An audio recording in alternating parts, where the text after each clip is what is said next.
Hello, you're listening to the Eric McKenna Project.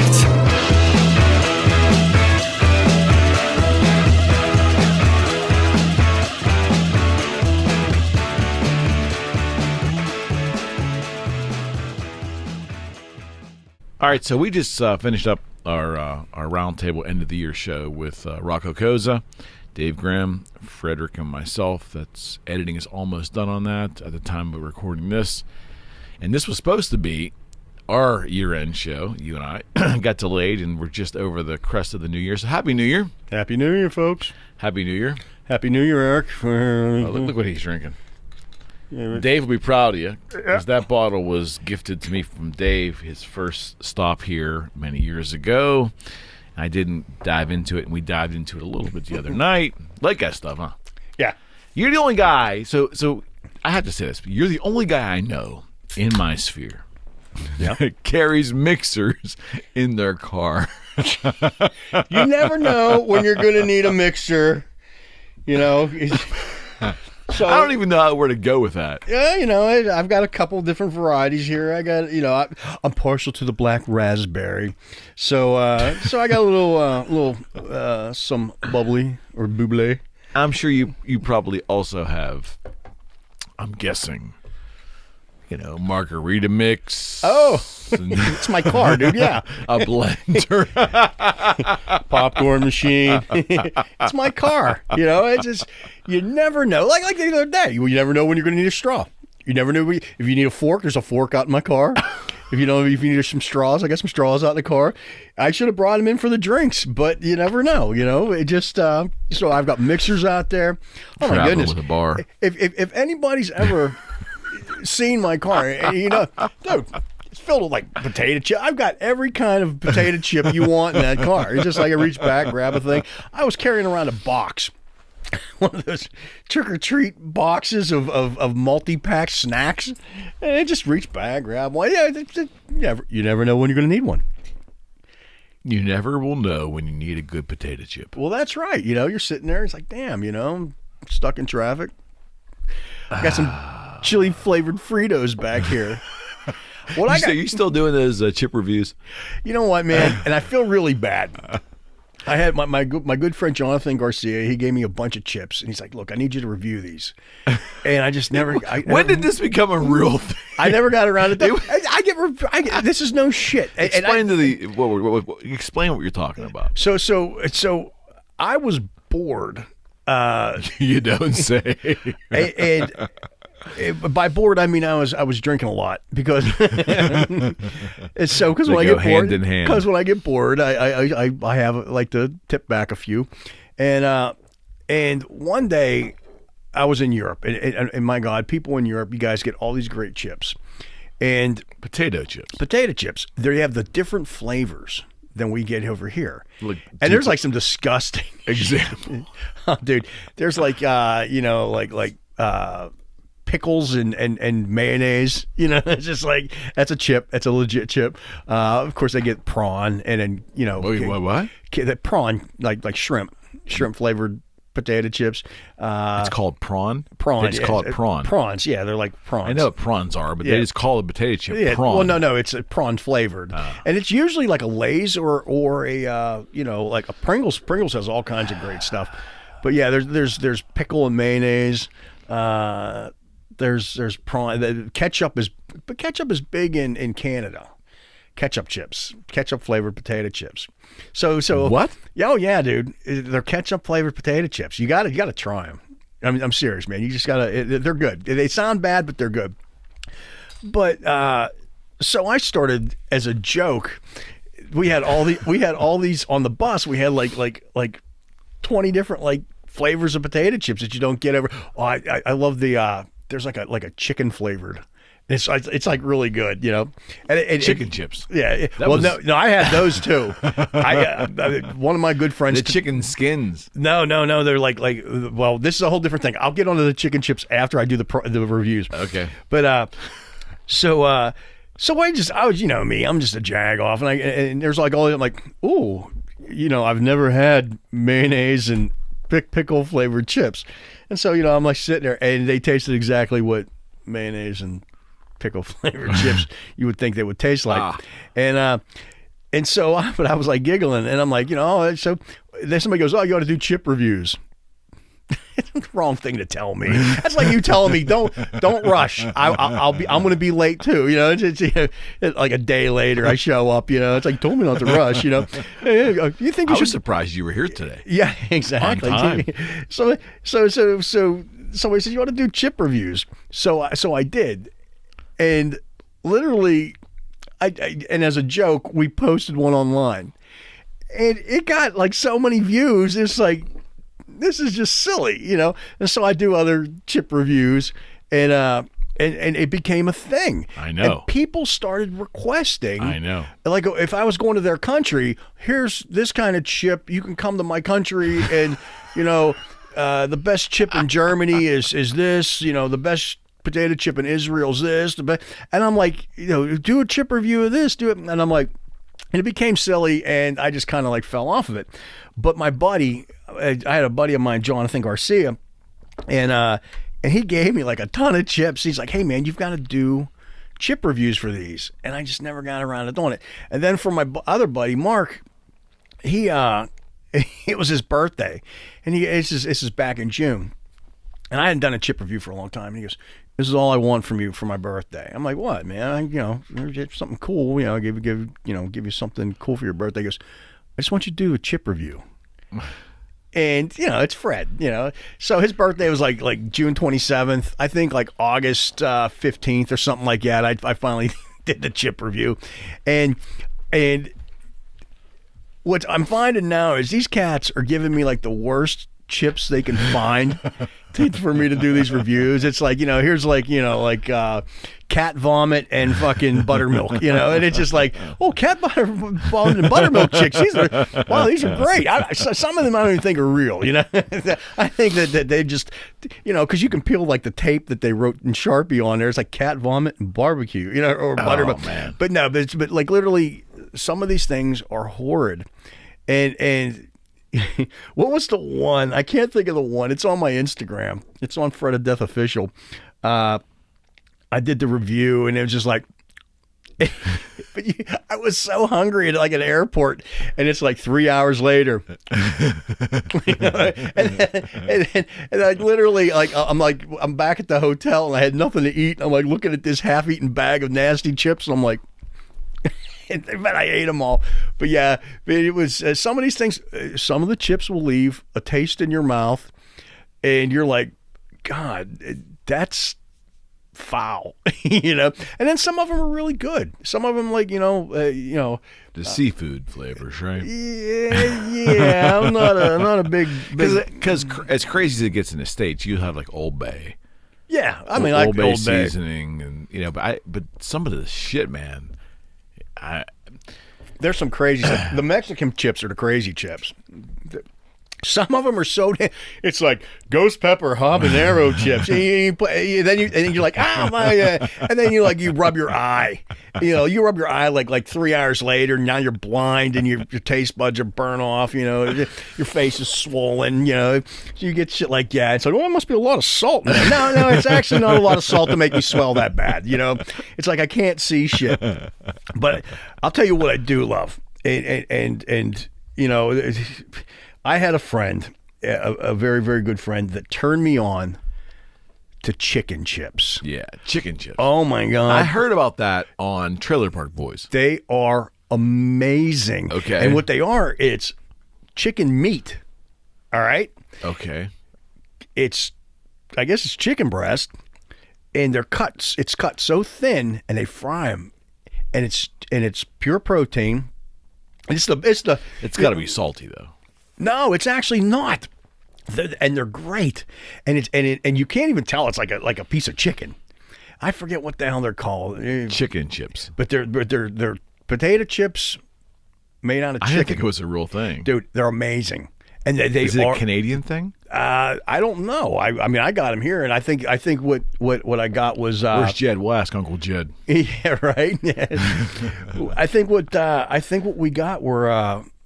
Nashville Hot was like one of them, and it was amazing. I forget what the other one was, but they have a variety of them. In the States? In the States, you can buy them on like Amazon.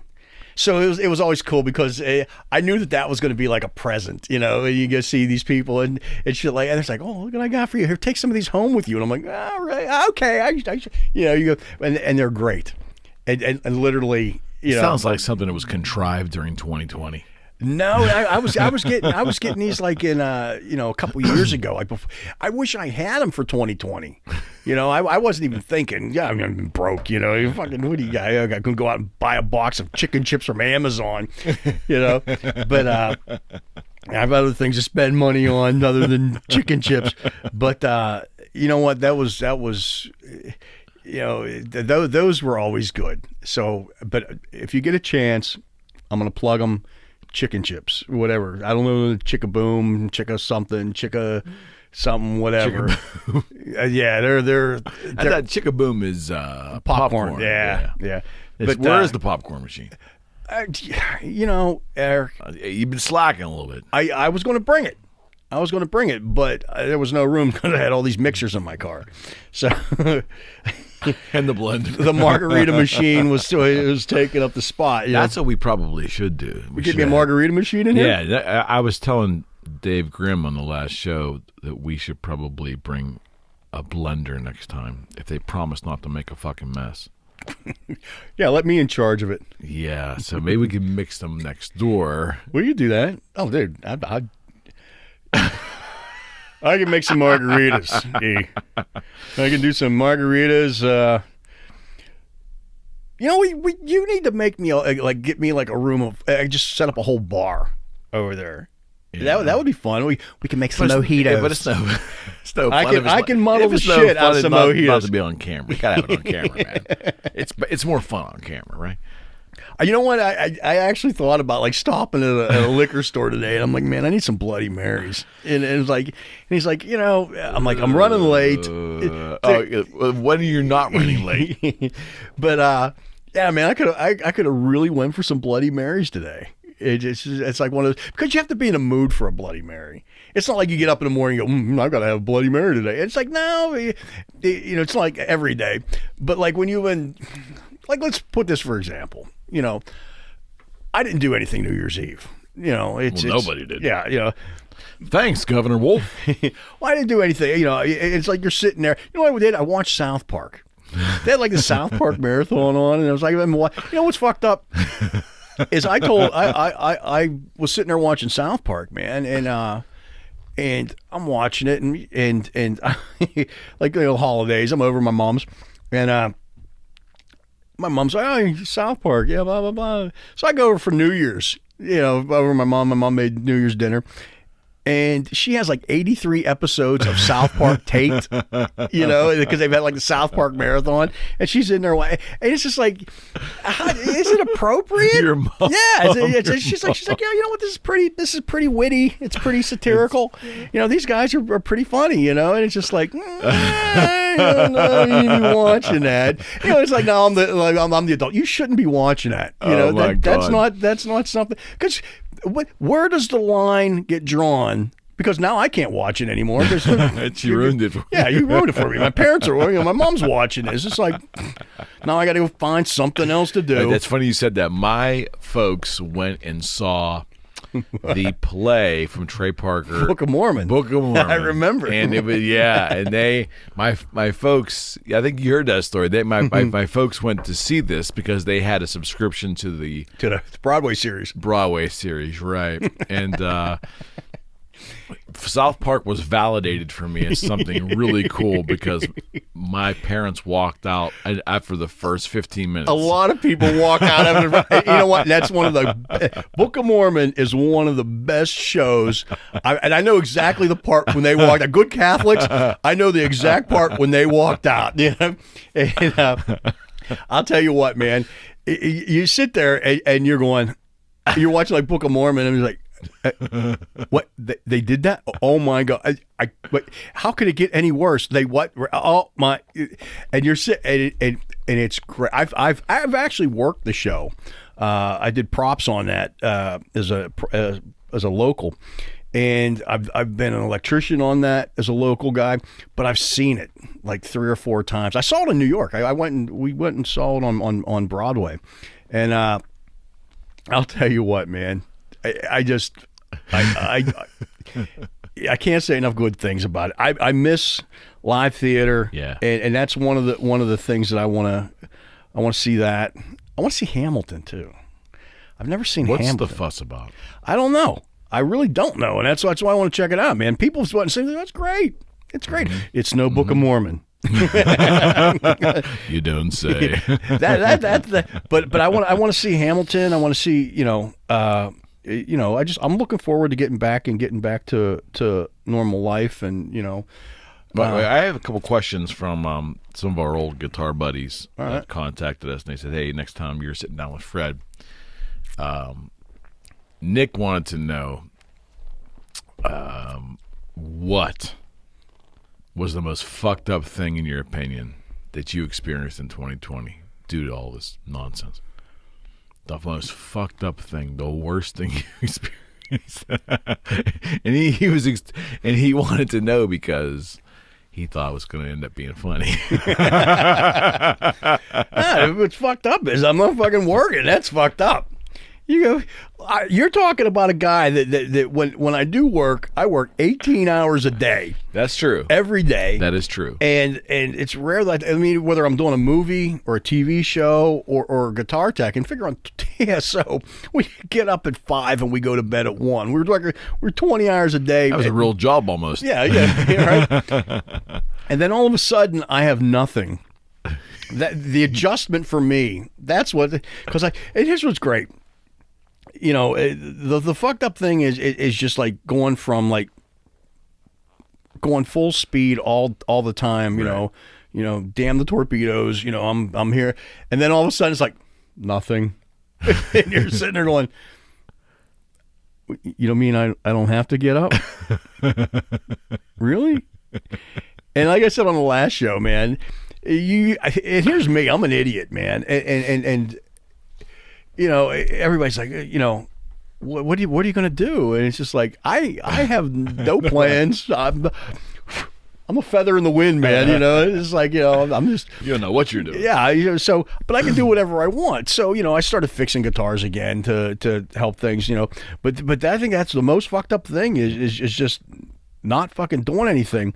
And I remember I came into 2020. This is my year. Everybody said that. I got this year by the balls. People are saying that now, dude. I'm gonna be a photographer. I'm gonna fucking take photos. I'm gonna take photos of bands and models, and I'm gonna go into fashion, and I'm gonna do all these great things. No.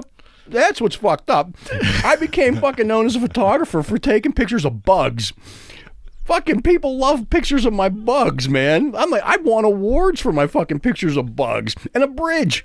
Fucking like, what's the most beautiful picture of a bridge I've ever seen? And I'm like, well, I've got this great picture of John 5. Here's some models. Oh man, that bug. Look at the detail on that fly's dying eyes. I'm like, it's a dead fly. It's in a Venus flytrap. That's great. And, well, that was the other fucked up thing. Who would have thought this? I started because I'm fucked up, man. I started buying carnivorous plants. No shit. I know it sounds fucked up. Slightly.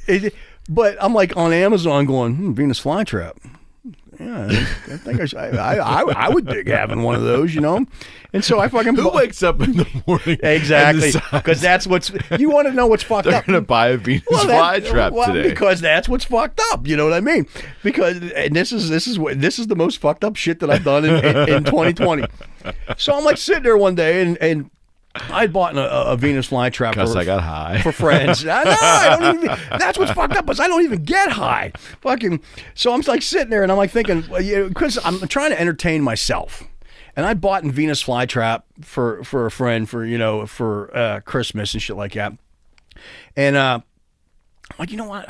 Do they work? They're fucking awesome. They are awesome, man. And here's the thing. I remember. When and I was trying to feed my Venus flytrap like ants, and They didn't want to eat them. And I'm like, son of a bitch. So I've got these great photos of like ants, like crawling over. And I decided, well, I'm like sitting there, I was hoping to, because they come in the box and they're so cute. They're so cute. They're all little squished up in their little box and their little wrappings. And you got to take them out and you got to put them in the soil. And I just sit there and I go, like that, and their little mouths are open, and go to their like little Venus flytrap little mouths. right? They look like they're having a party. The first one I got looked like these guys partied, man, and they didn't care. I should have put like little bottles in their hand, little leaf hands, shit like that, because they looked like they were raging, and they were awesome, and I'm like, wow, this is great, but they wouldn't eat. Because they were kind of dormant because they were in a package and they were being shipped in the mail. And But it's a live plant. It's a live plant. So I would get like kind of like sea monkeys. Yeah. So I would get like ants and I'd put them on there and the ants would crawl all over them and they're not eating because they're kind of like still sleeping. They're dormant. They were there. So I got and I got the bright idea. Hey man, this is actually a pretty cool picture. And the ants, because they smell sweet, would walk over these things on their own. And so I would just sit around because I'm bored and nothing to do on my front porch. And I'd sit around in the sun and I would take some guitars outside and I'd fix them. But here I am with a Venus flytrap beside me just waiting for like some action, some Venus flytrap action. And so these ants would start, and I'm like, oh, come on, eat it, and they're not eating it.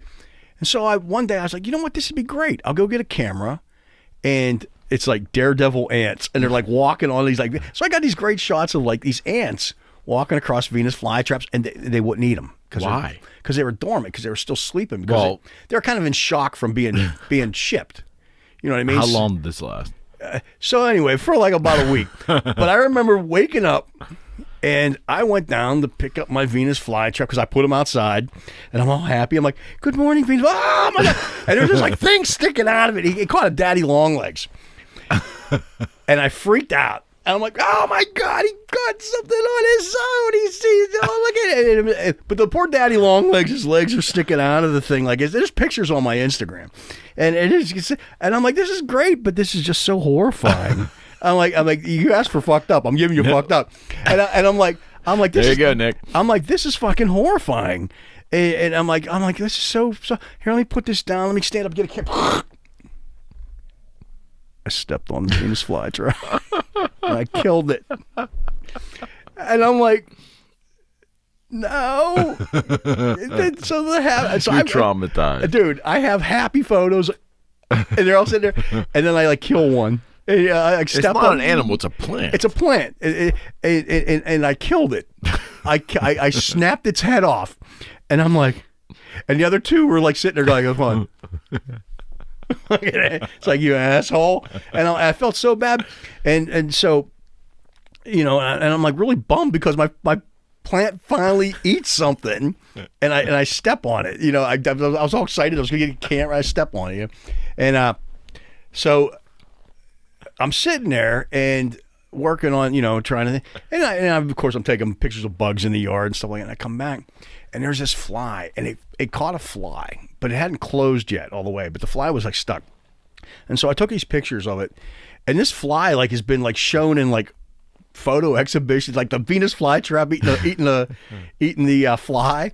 It's been like in exhibits, and it's just like, wow, that's pretty messed up. But it's like one of my best photos, man.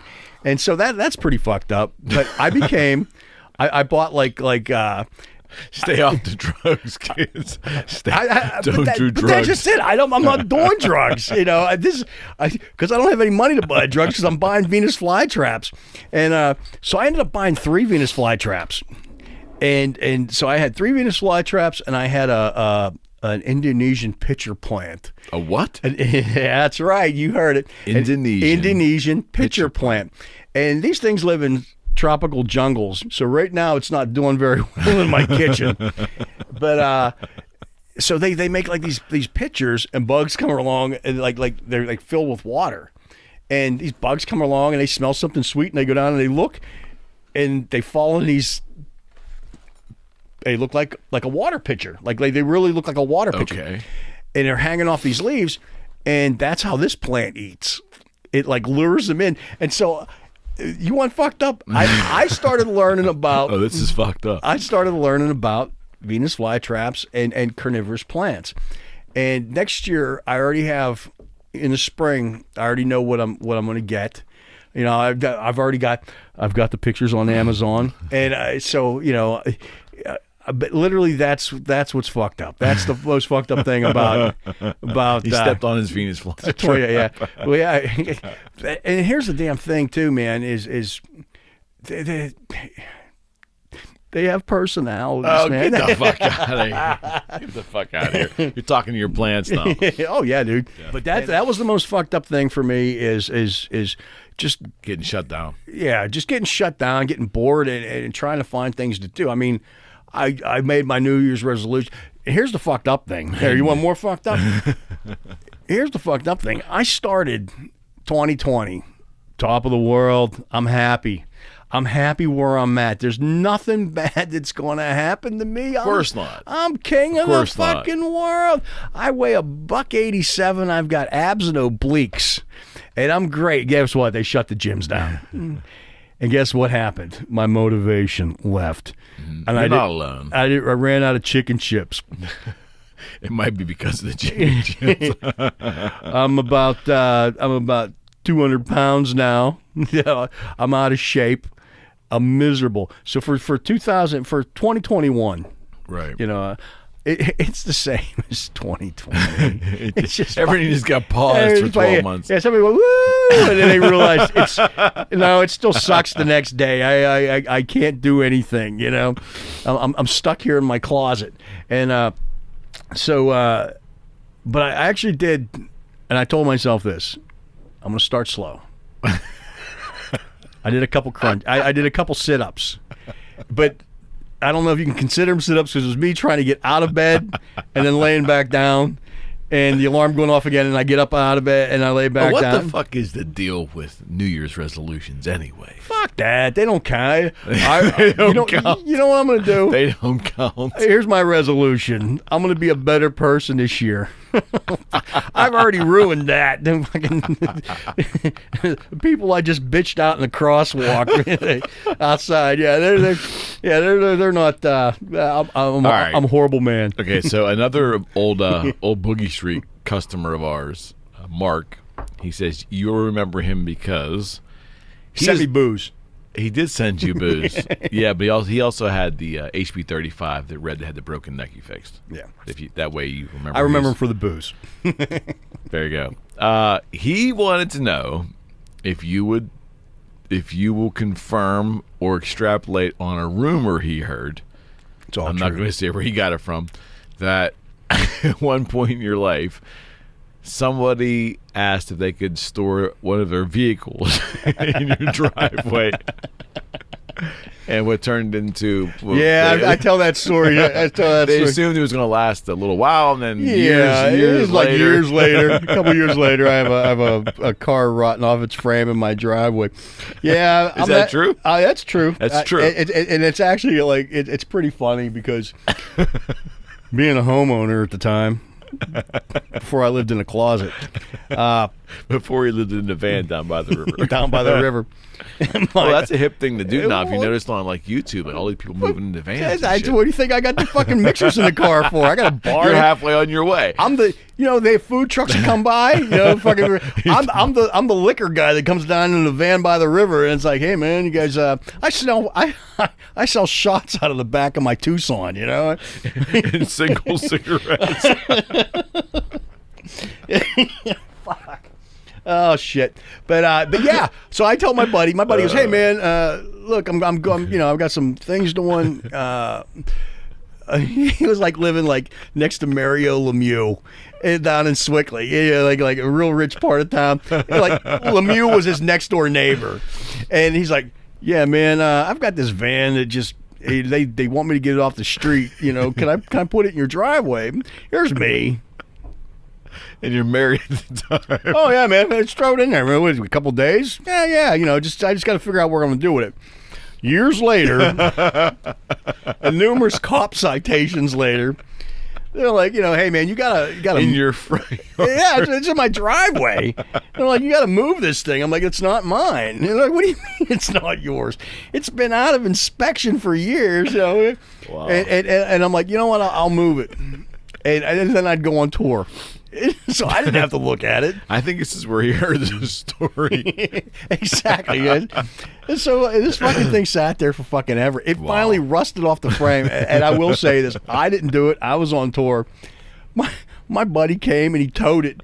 And he towed it to some like parking lot and just like left it there. Like, he towed it to like some rich neighborhood with like a parking lot in it, like where they caught like the like it was like a park and ride kind of thing. And he just that thing was gone. He was gone in like 3 hours, And it's just great. Like after like 5 years, fucking 7 years, 3 years, whatever.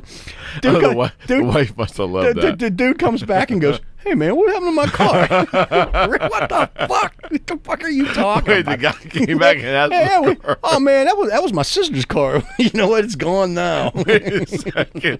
The guy came back and asked for the car. He goes, where's the fucking car? The fucking thing, it's a permanent rust spot in my driveway of where this fucking car was. It fell off the frame. Like you opened the door and the door like fell off. You couldn't close it anymore because it was like complete. And I'm like, and they're like, you got to do something about this. I'm like, yeah, wow, well, hey, look, Megadeth's going back out. I don't have to deal with it. But that is a true story, and that was not the cause of your divorce, though, was it? No. Evidently, I'm an asshole. This is the cause of my divorce, but evidently, it probably led to it. You're an asshole. There's a fucking about the car in the driveway. Oh man, I should drink more. But but yeah, so they but that probably was a contributor. And all I have to say to that guy, thank you. See, you can turn a bad situation into something positive. Yeah, I can find a silver lining in anything. You know what I mean? Fucking. God. Oh man. Are you hearing anything from anyone that you've toured with? No. No. Nothing. You're hearing nothing. None of the production companies, none of the artists. I mean, you're in contact with the artists personally. Yeah, I talk. But I mean, the production companies. I talk to David quite often, Elfson and stuff like that. I'm just saying, though. Nothing. There's nothing going on. Nothing anytime soon. You know what I mean? These cats are doing one-offs, and they're like, wait a second, I can play my bass on what is it, Zoom? Oh God! I can play my bass online, and somebody else can do a Zoom call with me, and they can play guitar, and this guy's going to play drums. I never have to leave my house again, and that's what a lot of these cats, But there is really nothing going on right now. Nothing. I mean, Chris did that show. We were talking about that. There was a New Year's Eve show. They flew to Dubai, did this big concert, but it was just weird. It was like the vibe was weird. Just like watching. Hello, Dubai. It's just, I mean, I don't know. I don't get it. Like, it's something. It's something. But yeah, but here's the thing, man. Like I went and saw Smith and Myers and Brent and Zach, my good buddies, the drive-in show, right? But those shows were actually really cool, man, and it was a great idea. You were at a live concert, but you were in your car, not necessarily in your car, because if you took a truck, or you could put lawn chairs in front of your car, so you were given a space. Were you allowed to leave your car? Could you walk around? Yeah, you could. I mean, they had a concession stand and a sell T-shirts and shit. Yeah, it was over to the side. But what they asked was, look, man, here's your space. Okay. So you sit in that space. You can put up lawn chairs. You can do whatever you want. But just don't, get up and dance in front of the stage and shit like that. And that was, to me, it was a great idea. Now, I had actually seen some photos from Europe where they were making like little, 9x9 or 8x8 or whatever the fuck squares with bike rack. That's your pod. You stay in your pod, and then they'd put like an aisle, and then you a little 8x8, and they would, but it's the same idea, but you didn't have a car. You just you put whatever you can, but it's like being in a VIP booth or a private booth at Star Lake or at a venue. Probably more attractive than getting pummeled in a mosh pit. Yeah, at our exactly, age. man. But and that's exactly it. And for these Smith and Meyer shows and these other things that they did at the drive-in here, you paid, if you want to be up front, here's the first tier of tickets. And it went back. But they also, you had the live show going on in front of you, but you had a drive-in screen for like all the other drive-in. You could sit anywhere and watch. You could watch the show, but if it wasn't close enough for you, you had the whole thing on a drive-in screen. A show. And it was like great. An indoor concert. And yeah, exactly. Just like an indoor concert, but it was great and it sounded great. I went and I shot photos in Philadelphia. It was their first one in Philadelphia, which was just a big. They put it between the two stadiums. It wasn't like an actual drive-in, but they built like big monitors, video screens or whatever. But that was great. And they just filled up an entire parking lot. So figure what a stadium parking lot is. And it was like, because people were like so hungry to see live. Well, sure. And it was great, man. And so that was my first. But when they came to Pittsburgh, they came to Butler, just a little bit north of Pittsburgh, and it was sold out, and it was a great show, but they actually had them projected on each of the drive-in movie screens. Got it. And it went off great. It was a great idea, and it was a great alternative. People they brought their pickup trucks, and you sat in the bed of your truck, or you sat out front of your car in a lawn chair or whatever, and you saw a great show. And it was nice. It was comfortable. I'm sure that when the weather changes here, when it gets a little bit warmer, they may start out with something like that. As we get back to normal. As we try to get back to normal. But, I have a buddy that calls me up here. Did you hear anything about it? Nah, probably not till late spring, early summer. But I've heard nothing. Nobody, Really? No production company? Like They can't. They don't know. You know what I mean? You have people out there sitting around saying, "Hey, look, we're planning on this tour." I see Megadeth is planning stuff in Europe. I mean, they're planning festivals, but it's probably it's best to be prepared. If you want to go out on the road, like in 21. Yeah, here. 2021. But In the fall. Yeah, they were looking for the spring. I think Megadeth. I think what David had posted was like in the spring in Europe. Because that's but man, it's going to be. Here's my thing, man. I don't want to get on a plane. Yeah. Let me say because I don't want to get on a plane, but because I just mumbled it. But yeah, I mean, it's one of those things. It's a let's plan for the best and see what happens. Yeah, I noticed that. The Australian Baseball League, and that's kind of a quirky subject, but they broadcast all of their games. It's basically Major League Baseball in Australia. Smaller stadiums, less camera angles, less polished, but they stream all their games, professionally on Facebook generally. And I've been watching this league for 4 or 5 years now. I noticed yesterday they're back to normal. Like Melbourne and Sydney, The mask, I don't know if it's a good idea. I'm not making a value judgment. I'm just saying what I saw. The mask and the social distancing has been removed. They only had 12 cases for the entire continent, I guess, last week or whatever, the other day. You know why? They listened. They listened. They wore masks. They scienced. And that's exactly it. But when you get there, because I was talking to Frank Compar down there. Yeah. And what's up, Frank? Hey, shout out to Frank. But and that's just what it is, man. Anybody coming to their country, they quarantine for the 14 days. Yeah. They scienced. They did it right. They social distance. They masked. New Zealand too. And look at exactly, man. There's some places. I mean, like, look, if you look, New Zealand, Australia, little to none coronavirus stuff. North Korea, zero. According to their supreme leader, Their supreme leader says they've there's never had it in the country. There's zero, and zero cases. But That's funny. But literally, these cats listened, they signed, they followed, and and we're having. I'm guilty of it too. We're having Christmas gatherings and shit like that. But at least I'm.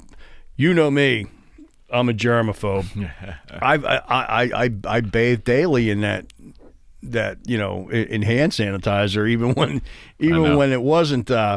Even when it wasn't chic to carry around hand sanitizer. What I always remember? I remember people going, that hand sanitizer, it's not good for you. It'll give you heart disease. If you've got a bad heart, that hand sanitizer. Oh, really? It weakens Putting it on your skin? Oh, yeah. I heard all kinds of crazy shit. Now I drink it. And then people go, that's probably the best thing for you. According to Trump. Yeah. So the thing Put a is. disinfectant right That's exactly, yeah. COVID. But Just you know what? touch. I read Just the a other touch. You know what I read the other day? This is no shit because again, in my sheer boredom of my new life, and here I read that if you have Neanderthal genes, you're more resistant to COVID because Neanderthal genes produce a protein that fights off viruses. Interesting. And that is something true. So look at him. Just look at him. He's definitely from all my friends with Neanderthal genes. You don't have to worry. How do you know if you have Neanderthal? The fucking Ancestry.com will tell you. Really? I don't. I'm like 83% Russian. Okay. 13% Scandinavian, like 2% like Martian, Irish, and like 1% Jew or something like that. Really? Like, oh yeah. But they like show you like all these things, and I did mine years ago.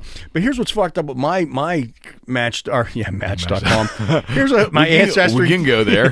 My ancestry.com. I failed my first 2 Ancestry.com tests. Do not eat Cheetos and take an Ancestry.com test. They fucking swab you. And it's just like, dude, I don't know about you, but I love Cheetos. Anybody else like Cheetos out there?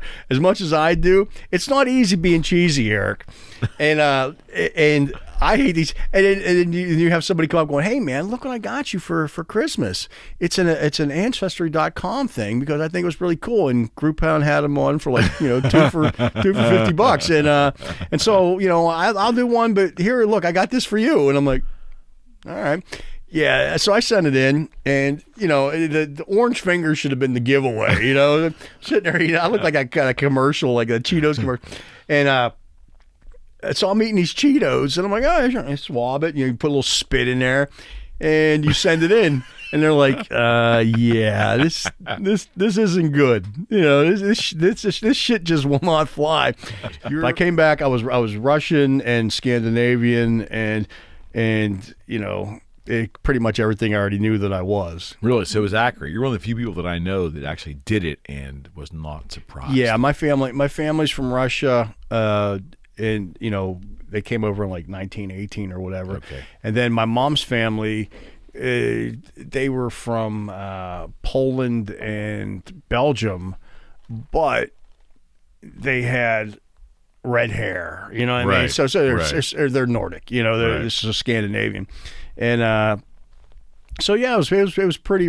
But I don't know about the Irish, English, and the Jew. The 1% for each of those. I was like 2% Irish, 1% English, and as much as you drink, how can you only be 1% Irish? How is that possible? Exactly, man. How is that? Well, you do have all that Russian in you. Yeah, it's the Russian. Yeah, it's impossible to get a buzz off of non-alcoholic beer, right? Because why every time I'm with you do I feel like I'm drunk when I'm not? It's just me. You're just so happy being with me. Yeah, is that it? That's what it is. Does my hair look okay? We did a bathroom break and I can't see myself. I'd hate to look goofy. I'm not fluffy, am I? No, not at all. No. Okay, so You haven't talked to any production companies. Nothing. Nothing is going on. Nothing. There's no. Well, let me ask you this. So, hockey was played in kind of like a bubble environment this past season, Yeah, pretty right? much, yeah. So there wasn't any local hockey games. No, there's nothing. I've done nothing. There's no local basketball. I did. I worked college on basketball. nothing. I worked on a movie, or I'm sorry, a TV show that I did. I was working on when the COVID hit in March, and they shut us down, and I just took the set down the other day. So we haven't worked since March. So what is that? 9 months. Wow. And we took some of the sets down to move them to a different set. So hopefully sometime in January or February we'll start up with we'll be able to go back to doing TV shows. You know what I mean? Mm-hmm. But the restrictions are just they're tight. Like, what do you mean? Well, you got to wear the mask, can't get social distance, and with my job, Don't do it in front of Tom Cruise. yeah, exactly, man. And so with my job, you got to be right there. You got to use a partner. I mean, for what I'm doing for, I'm doing set dressing and shit like that. Can't really carry a couch by yourself. Well, I mean, I could, but but had I been working out all fucking COVID, I've got friends that were like skinny little bean poles, Jason Todd, that these cats went to like COVID, and and they I haven't had a drink in months, and check out my body, and it's like, what the hell? They look like they're on like WWE. These cats, here I am, I'm like sitting around going, you can drink 9 bottles of wine a day if you balance that and time the drugs right. You're fine. That's just wrong. That is wrong. Yeah, but it's true. You can drink 9 bottles a day, every day, and you're just like, wow, I feel great. Wow. And then you say, well, that's where that $600 stimulus check Pretty went. much. When you do stage work in Pittsburgh, one of the things that you do is you're one of those crazy people that climbs and gets into does overhead lighting and all that. Yeah. So like at a hockey game, you could be up doing. I'm up in the rafters for that, but it's not like I take an elevator. Yeah. There's some cats that, and I used to climb up the scaffolding and shit like that. But yeah, I'm up in the rafters, man. I have the best seat in the house. I love it. So, okay. In the 80s, and I was a younger person, I remember going to concerts and watching guys at heavy metal shows. They literally were climbing like a rope ladder. Yeah, that's me. There was I do. freestanding a rope ladder, and you see them. Then they sit in these little cages up there. Yeah, they're good. And then they would spin around. That's it was what like, I do. Almost like an amusement ride. I miss Is that. that stuff still like the way it's done? It is still the way it's done, and I miss that. And I do that. Well, here's what I do is I make sure that I'm there early, and if I'm in the lighting crew on that, I will adjust I pick the seat that I want, and I adjust my own bolts. You know what I mean? I make sure that everything's tight. So you're in this little cage, couple stories It's up. not even a cage. It's just a framework and a chair. And you're literally 50, 60 feet off the ground, and you've got a light, and you got to hang out, and you sit there, and you have headphones on, and they say, all right, give me a frame. You have frame 1 through 6 or whatever. Give me a frame 3, and you hit frame 3, and the guy goes, and 1, 2, 3, go, and you hit the button, and everybody's like, oh wow, he's in blue, but that's what you do, and you're up there, and you walk across that truss. Okay. And yeah, you're hooked on, but it's not for the fan. And here's the thing, as we know from previous shows, I'm afraid of heights. How can that possibly be? I just do, and what I do is I look at what's in front of me, closest thing in front of me, and I walk over there, and I don't worry about being up there. And even on movies, we talked about this. I go up in the high lifts. That's how I keep my job. I'm certified to go up at 100 and some feet on a beam that's like a steel girder that's like an iron worker. Yeah, and I concentrate on on my job. But I'm afraid of that. You know, I'm terrified of heights. But I just get up there and I just enjoy the show and enjoy the, you know. Okay, so you're at a Penguin game, right? Yeah, So I'm at a help me Penguin. understand how this works. You're at a Penguin game, and you're up doing lights, right? Where are you hanging? Are you No, not at the Penguin games. You're on a platform on the Penguin games. But you're still over the crowd, though. You're still over the crowd, you know, and you have to walk across the ice. It's 128 feet. And if you go to my Instagram, you'll see pictures of. Well, what if you like spilled your pop or something? Yeah, that's a no-no. and that's a no-no. And that's one of the rules of being working above things. You have everything tied off to you. Like if I have a wrench in my pocket, I'll have a line tied to my belt loop. So if nothing free. Yeah, there's nothing free. Unless And you lose your shoe. if you go to when you go up on the grids in the like the theaters, like in the Benedum or Heinz Hall, Right. You empty your pockets. Everything's out of your pockets, and you put it on a desk or whatever. Okay. Because you walk over, because you can really be hurt. You know, there's some velocity. You say you drop a wrench from that high, and I've seen cats get hit with shackles, man, or shackles come close. And Like, what do you mean? Like, because you're rigging, you know, for some of these guys, and you know, like a 3/4 inch shackle, like the hang stuff. I mean, they only weigh a pound, but the velocity from that 1 pound falling, when it hits you, it'll break some concrete, it'll chip some concrete, you know, and it just, you know, if that gets you in the head, it's not a good day. Has there ever been any instances that you're aware of? Not in your world, but have you ever heard of like? Oh yeah, I've heard of people. Has anything ever fallen on like hockey ice? Has a game ever been interrupted by something falling? Not that I know of like that, because you're not directly over the ice. You're more over the crowd for the hockey thing. But you know, I've seen popcorn go over, and that's probably. Wait, what? I've seen popcorn go over the edge, and it's like, don't know who kicked that, but Well, that's not going to hurt anybody. it's not going to hurt anybody. But you know, it's like. When did you do that, Fred? It not necessarily was me. I'm not gonna. What an interesting view, though. Like that. Oh, it's an awesome view. Perch has to be unbelievable. It's great because you can see the whole ice, and you know, sometimes I'll take center ice, and then sometimes I you get like a choice of where you want to go, and sometimes I'll just go down and do like one of the nets, like the goal things. Okay.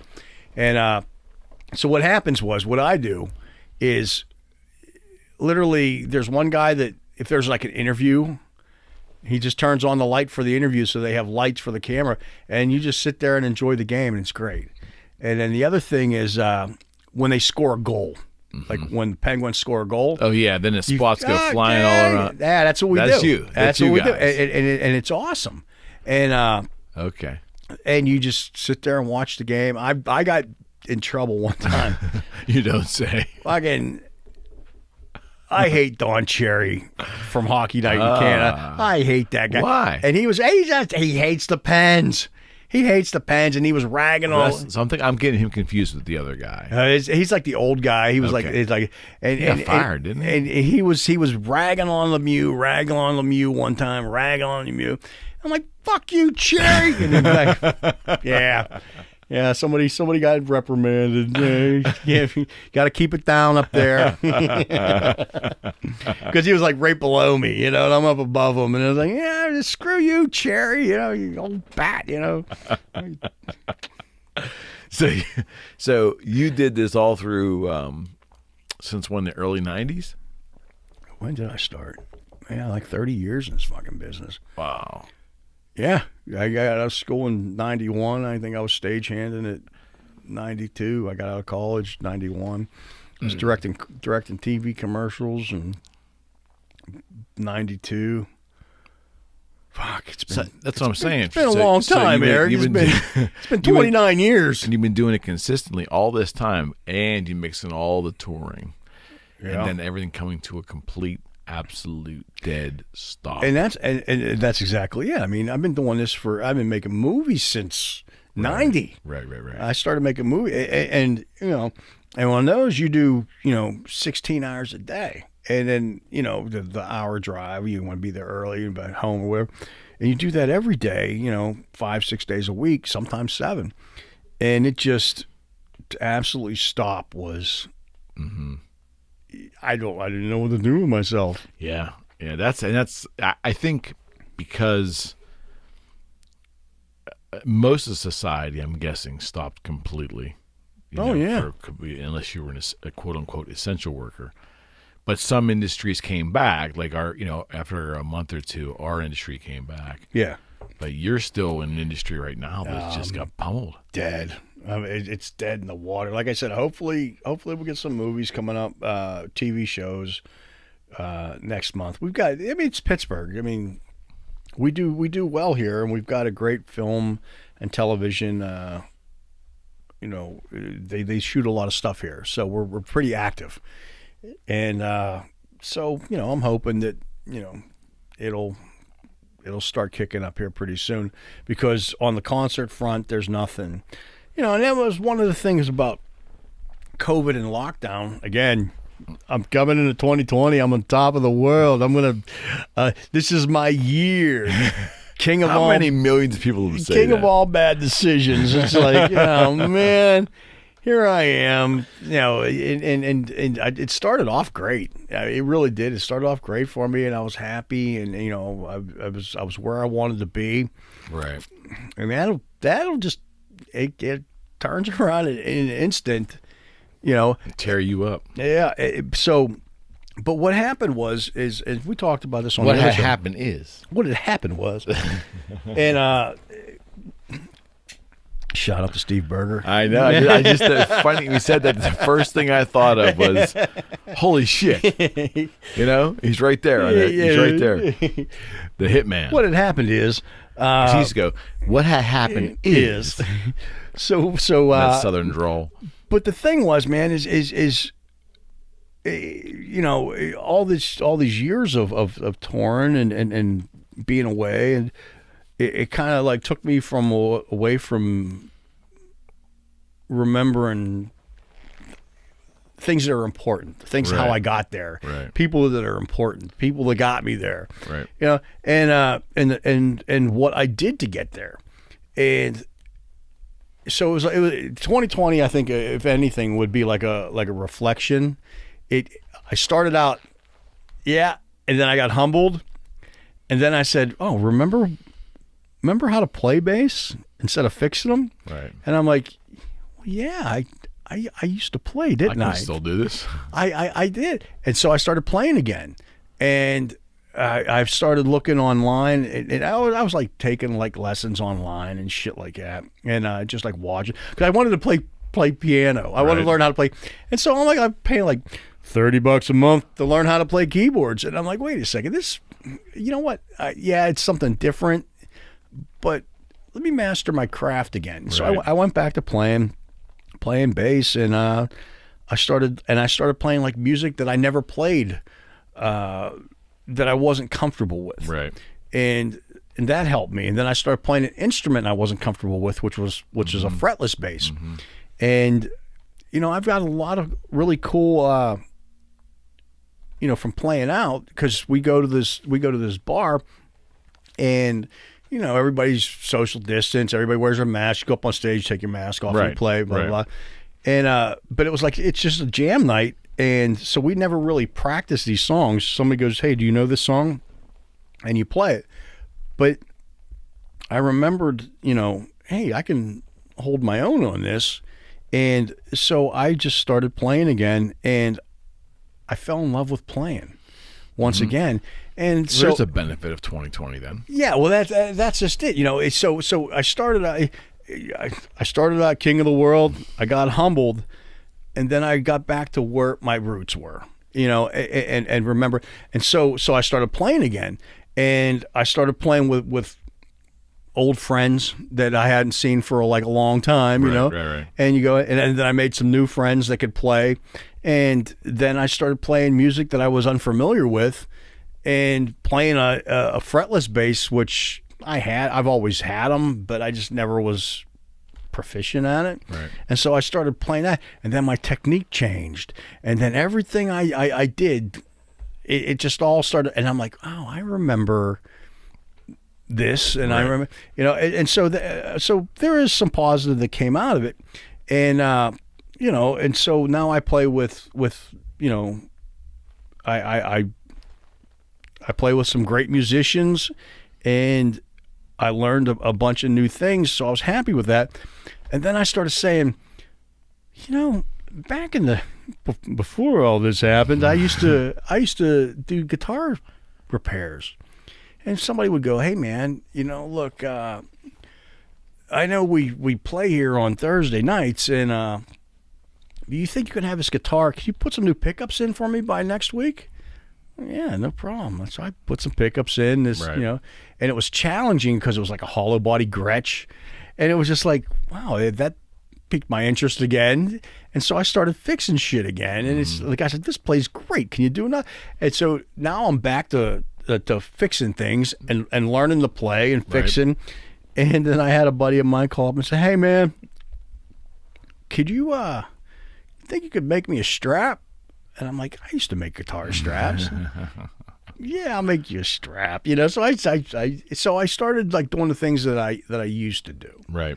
And so that's a good thing out of 2020, I guess, is I went from here to here, and I'm like, yeah, right about there again, So, but so 2020 hasn't been a disaster. I mean, there's things I miss, things I miss doing, right? But I mean, I think everybody does that.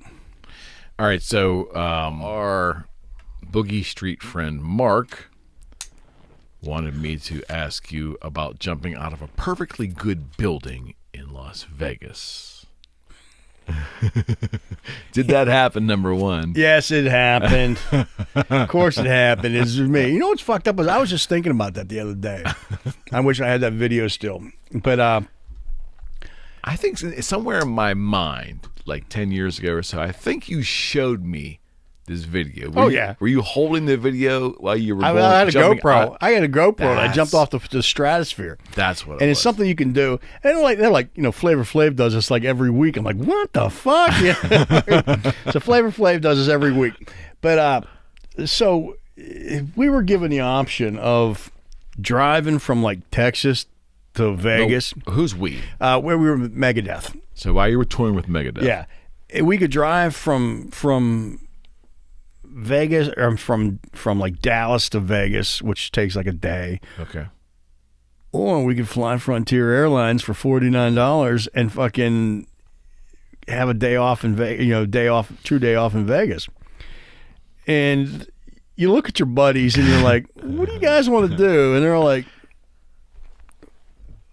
"Well, let's fly to Vegas." So we got the production assistant to get us all tickets, and we flew to fucking Vegas, and we had a day off in Vegas, and we get there, and we like it's we're flying to Vegas, and what do you guys want to do? This is what's great about sitting around on a tour with your friends that you've been with for years, right? Is you all know each other, and when you get hyped up enough, it's just like, yeah, we're gonna do that. And when you get drunk enough, it's like, yeah, we're gonna do that. And when you get fucked up enough, it's like, yeah, we're gonna do that. It's like, we're gonna all buy tickets for the Stratosphere, and we're gonna jump off a building. Yeah, we're gonna do that. That's gonna be the greatest. Let's book some plane tickets and fly so we can jump off a building. And yeah, that's what we're gonna do. But remember, folks, someone's afraid of heights. And this is really fucking high, man. And it's like, I don't know, 110 stories or some shit like that. Right? Then you fucking go up in this fucking building, and it looks like the Space Needle, but it's way up there. And yeah, we're going to do that because I'm drunk and I'm fucked up, and this is going to be great. And then I look at it, and it's just like, there's like nothing else in the fucking horizon except for this building. It's just high. It's just higher than the U.S. Steel building here in Pittsburgh. So think of that's only 60 stories, right? This building's taller than that. So imagine jumping off of that, And so we're sitting there, and I'm like, yeah, I'm like looking, and I'm like, need some drinks and shit, and my buddies are like, yeah, this is gonna be so fucking great, it's gonna be fantastic, we're gonna have so much fun. And I'm going, no, I don't know about me. and you know, and then you know, of course, you got your buddies with pussy, you know, chicken, you know. It's like, no, not really. I'm kind of intelligent, you know, and jumping on this guy. You have no idea. Perfectly good building. Yeah, it's a perfectly good building. But what's this guy? You know, fucking, did you go to school to strap somebody in a harness and tie them up to a building that they're going to just jump off of? And it's like, you know, you got this guy, you're in Vegas. This cat's been up for like 5 days on meth. You know what I mean? He's got like 3 fucking teeth and he's strapping you to a harness and he's trying to clip you on.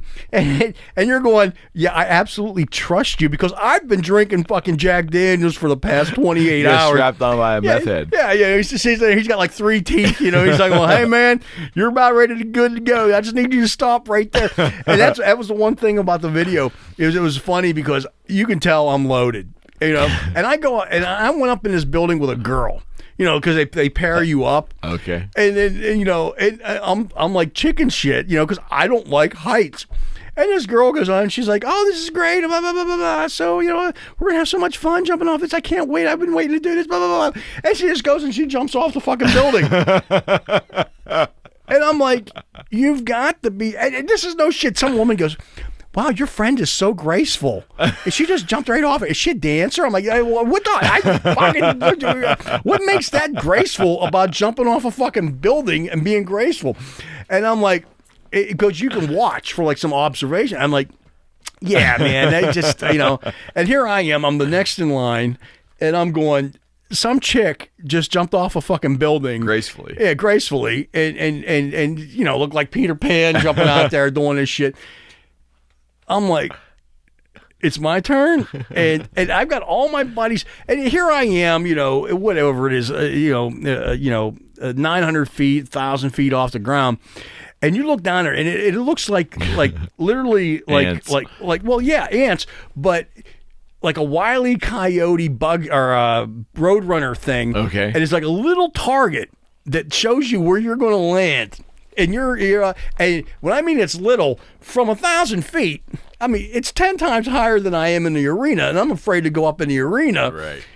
And I'm looking down there, and I see this little tiny square with a bullseye in it, and I'm like, I ain't in that. and I'm expecting to see like a puff of smoke, this poof, you know, like coming out of like a Bugs Bunny cartoon, and a Roadrunner cartoon, and so I remember watching this in the video. The guy with like 3 teeth and like the meth. I mean, I think he was fucking smoking a rock when I walked in there. And he's like, hey man, hold it right there. And I'm like, yeah. I remember in the video, I look over the edge and go, yeah, I'm not going to go any further. You don't have to tell me twice, you know. And and then he's strapping me into this shit, yeah. And he's just like, you know, and all it is like one clip, you know. It's just like a carabiner. Yeah, it's a carabiner. And I'm like going, he's like, all right, you're good to go. And I'm like, wait, what? It's just like, that's it. I mean, that's the whole harness. Yeah. Well, you got the harness on, and he just clips you in, you know. And so, and I'm going, wait, what? And he's like, yeah. And he goes, all right, I need you to jump in. And I just said, you know what? Fuck it. I'm just going to jump. And I did. And I said, you know what? If I die, what have I got to lose? You know what I mean? Fucking my life's shit anyway. So here I am. I'm going to jump off this building, and it's already on a GoPro because they put a GoPro on your wrist. And so I've got a GoPro on my wrist, and I jump off the fucking building. And he goes, okay, in 5? And I'm like, 5, I'm gone. You know what I mean? And then here's the first thing that happens. This is the greatest, but wait a second. What if something had to happen in 4, 3, 2, 1, you know, something major, and I just jumped over. And so I jumped off this building, and then it was like I was like flying, and you're pretty much free falling at, you know, 60 some miles an hour or whatever, and it was great. How many seconds did it last? Too long. And but I remember looking around, and is it a bungee jump or what is it? No, it was you're fucking jumping off there like Mission Impossible free fall. And what it is you're attached to cables. Okay. All right, and the cables control your fall, and it's a drum. It's a wheel. Okay. And it's a spool of cable, and as the cable spools out, the drum gets bigger. And so as you're about to splat on the ground, the drum gets real big and it slows your fall. And so about 30 feet off the ground, and you're falling at 60-some miles an hour or whatever, you stop a little bit, and then you just drift down, and it's perfect. But you're like free fall. It's like, and you know me, I'm like, I'm the luckiest boy alive, you know. And I can see like a thunderstorm off in the distance. You know, it's like Vegas, and it never rains, and there's like, there's storm clouds, and it was great. I had a great time. It sounds like it was a great time. But you know, I had my buddies there, and they're like, "Hey, we thought you were gonna be a puss out," you know. It was great. And then we went and ate at a Middle Eastern restaurant. And it was just like, you know, because it was there. And it's like, wow, man, I haven't had, you know, good Middle Eastern food for a while. Okay. We're sitting there. And then we realized something. We flew, we jumped off a building, and we had Middle Eastern food, and it's 9/11. Oh, you got to be shitting. Yeah, dude. And then you just like feel like the biggest piece of shit. This is like, yeah, you know, like, Let's go hit the strip and lose some money, you know. We're in Vegas. What happens in Vegas stays in Vegas, you know. But yeah, I did jump off a building. A perfectly good building. A perfectly good building. You'll never see me jump out of an airplane, though. I won't do it. I'm surprised by that. I will not fucking do it. I get it. I don't even like flying. I don't like sitting and flying. And now that we haven't flown for a while and I lost all my points, I'm booted back to fucking coach. I'm like, yeah. Well, the funny thing is, man, back in the day, I used to fly all the time. What was the worst flight you were ever on? Oh, I've been on some bad flights. The worst flight you were ever on? I actually puked on a flight last year coming out of Israel to Germany. And the thing was, yeah, I went and who would think that they would have a Mexican bar in Israel? You know what I mean? I'm like, that's the line of the day right there. I'm like, wow, this is great. I can get some burritos and tacos in Israel. That's the line at the airport. And so I ate a bunch of them, and before you know it, that along with it was buy a beer, get a shot free.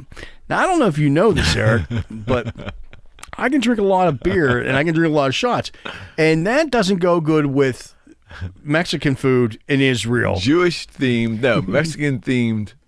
Oh yeah, Jewish food. No, it just didn't work. You know what I mean? Things that should not be. You know, and that's one of them. And so somewhere when I passed out in the airport, kosher though. You know what? I don't know. Somewhere when I passed out in the airport Mexican restaurant, and my buddies woke me up and goes, "Hey man, you gotta get your plane." And I got there. Yeah, I think I was okay on the plane until it started to move, and then that's a problem. Well, when I woke up in the bathroom on takeoff. And with the stewardess yelling at me and people going, "You're an asshole," you know. And I'm like, "Whoa, what?" So I went back to my seat because, from what I was told, as I got up out of my seat during taxi, and the lady yelled at me, and I'm like, "I have to go to the bathroom now." And then I passed out in the bathroom. I took off in the plane, you know, as it was flying off, you know, and so in the bathroom. Oh yeah. And they didn't even stop me. They're like, "Nah, he's an asshole." And but here's the thing: is the worst flight ever. I go back to my seat and I fall asleep. And yeah, it was food poisoning more than the fucking 28 shots of fucking Jack Daniels that I had. You're sure? I'm positive it was food poisoning. And I wake up. And I know I'm going to throw up. And my mouth's watering because it protects your teeth, you know. And from the acid. Is that true? It is true. And you're learning all kinds of things. Neanderthals are fucking. I always learn. They fucking. They're you know, they can't get COVID, and fucking when your mouth waters when you puke, it protects your teeth. So you always learn something from me. But I get up and I'm going to throw up. And I'm going to hit the bathroom. And I get up and I look, and there's a drink cart in my way. And I turn around in the middle of the flight. I'm sitting in the middle of the fucking plane, and there's a food cart this way. And I'm going to throw up. And I got to use the barf bag, man. And I go back to my seat, and I grab magazine, in-flight magazine, someone's, New York Times, no barf bag. And it's too late. And I just fucking, I puked all over myself. Oh. In my seat. And this is like the worst flight ever. And so fucking, oh yeah. I actually thought about puking in my boot just so it would be like collective. But then I thought, yeah, because I think I care about the people around me. You know what I mean? I'm not going to be that idiot. And puke in your boot. And no, I didn't fucking puke in my boot. I thought I got to walk in that thing later. I'm not going to fucking do that. What fucking idiot would puke in his fucking boot? It's their fault for not having a barf bag here and fucking I got a food cart and a thing. They should know because they saw me earlier passed out in the bathroom one. If I'm dumb enough to fucking pass out in the bathroom, that guy needs a barf bag sometime during the flight. And nobody brought it for me. So you know what? Why should I suffer? So I'm sitting there. As long as it's funny to you, Fred. That's right. You got it. That's the key word. Just so it's funny to me. And I tried to be as cool, and I remember this. I tried to be as cool as I could and just puke. The first 3 times I swallowed it. It wasn't bad. The fourth one, when it sprayed out my nose, all over the fucking front of the seat, and I'm sitting there going, fuck. And then, you know what? I'm so glad it was only a fucking 6-hour flight because I passed back out and I slept. Woke up crusty. I slept for most of it.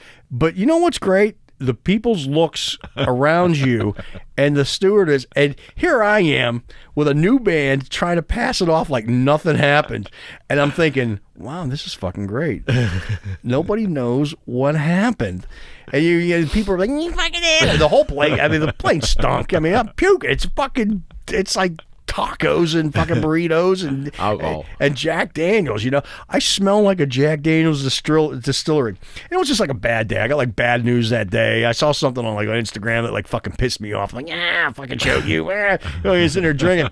And so I went for it. I'm not going to lie. I went for it, but it was the tacos that did it. And that made me sick. But I'm sitting there and I'm getting off the plane and I'm like, wow, man, I had shorts on. So relatively, I can just crust this shit off because it's by now after I fucking fell asleep for the next 3 hours, it had crusted off. And I'm like, it looks like I have dandruff on my leg hair. I'm like rubbing it and it's flaking off. This is great. And I've got the people beside me going, oh, you boy, you fucking asshole, fucking, or whatever they said in Yiddish. And I'm sitting there and I'm like, I walk off the plane like nothing's happening. And I'm in customs. And I've got puke all over my black boots, and I'm like, nobody's looking down anyway, so nobody fucking knows. I'm standing there, I get my passport, and nobody says a word to me. And I'm like, they don't know. Nobody knows that I puked all over my fucking self in a plane, and nobody's even questioning me about it. Not one person has said anything to me. And I'm standing in line in customs, in immigration, and I'm going to get away with this. This is awesome. This is so fucking awesome. And nobody said anything. And 3 days later, I'm sitting in catering, and they're like, oh, dude, you want to see something fucking gross? I'm like, yeah, what do you got? And they're like, and it's a picture of me throwing up all. They were videotaping me with their phones because they knew I was going to fucking puke. And I've got like 7 different angles of my friends on this. Like, look at this. Look at it. The man goes, you're an asshole. You're such a fucking asshole. It's 3 days later. It's like I thought I got away with it. That was my worst flight ever. And I've been on a flight, and I remember sitting on a flight. This is back in the Zach days, and we're flying home to Pittsburgh. And I remember being on a flight, and the guy that I used to fly with, he used to fucking sit around. It was L.A. to Pittsburgh? It was L.A. to Pittsburgh. And he's like, dude, I hate sitting with you. Because I would get on a plane. This is back when I didn't like to fly. And before I was upgraded to first class all the time. Back when I was sitting in coach. And I would sit there and I would tell him, as soon as he sat down beside me, I'd tell him every different way this plane is going to crash. This fucking plane is going to fucking crash today. I just fucking know it. And back, this is pre 9/11 shit. And they're giving me drinks to shut me up. It's like, here you go, sir. Here's 20 bottles of Jack Daniels. Maybe you'll pass out. Those little minis. And so I would sit around and I and it's going down. I know it's going down. Today's the day. today's the fucking day. I know we're going to. He's like, just shut the fuck up, man. If this plane goes down, I'm laughing all the way. I'm going to laugh, and you're going to sit there and you're going to watch me laugh. Shut the fuck up. You're a fucking asshole, man. You're scaring the rest of the passengers. Man, we got into this flight. We got into some thunderstorm and hit some fucking turbulence. That's great. And this fucker dropped out of the sky. We dropped like 100 fucking. You're dropping like 100 feet a second. It's a dead weight plane out of there. And the little things, the drawers are opening up. The shit's falling down. And I just remember looking at this guy going, he's going to shut the fire. In fact, that was a scary one too because I was scared shitless. But I had to fucking. Is that the most scary flight you ever had? I had to hold my end of the bargain and be an asshole and laugh as we hit that air pocket and dropped, and then we picked back up. It was like people praying. And they're like, "Oh my God, yeah, Father, Son," and it's like, and I'm going, "I told you, shut up, man." Shut up. But yeah, those are my two worst flights ever. One puking and one actually dropping. What was the toughest international flight you were on? Like based on length, or was it the culture difference? Was it the quality of the airline? Here's another Israel flight. I remember coming out of Israel to like DC. Pre 9/11 or this is post 9/11. Okay. Israel to DC, and they give you all these there was like all these restrictions. I had a hard time at the airport because I had electronics on me, and they made me tear it all apart and shit like that. I finally get to the plane, get on there. And I'm talking to this cat, and I always get like the bulkhead. If I can't get like up in business class, I get the bulkhead or whatever. So I'm in the bulkhead, and I remember sitting with this dude, and he was a nuclear physicist. Now, when you're thinking about an 18-hour flight or whatever it is coming back to the States, you want to sleep, whatever, but you also want to have somebody you can talk to. Okay. And I don't think I've ever told you the story. And so I'm thinking, dude, I'm sitting next to a professor of nuclear physics. I mean, this is going to be great, because I'm all in, that kind of. It's like right. talking to James, right. You have good conversation for hours. I'm like, this is going to be great. And they bring this woman in, and her seat's in the back, way in the back, and she can barely walk. And she goes, "Ma'am, here, sit between these two gentlemen here in the bulkhead." So they bring this little old lady into us. This is no joke. And I'm like, well, you know what? Maybe I'll swap seats with her and I can talk to this guy, cat, or, I'll get some sleep first or whatever. And, here we go. And the lady can't even walk. And I'm like, you know what? It's okay because, she needs to sit here. I don't want to see her like squeezing through this plane in the back. And she sits down between us and she's very nice, blah, blah, blah. Well, the bell dings. You can get up and leave your seat. And she gets up and she leaves her seat, she goes to the bathroom. So me and the cat start up this conversation. We're sitting there talking, that's all cool, it's like, it's cool. And she comes back. Now you got to remember, my nose is super sensitive.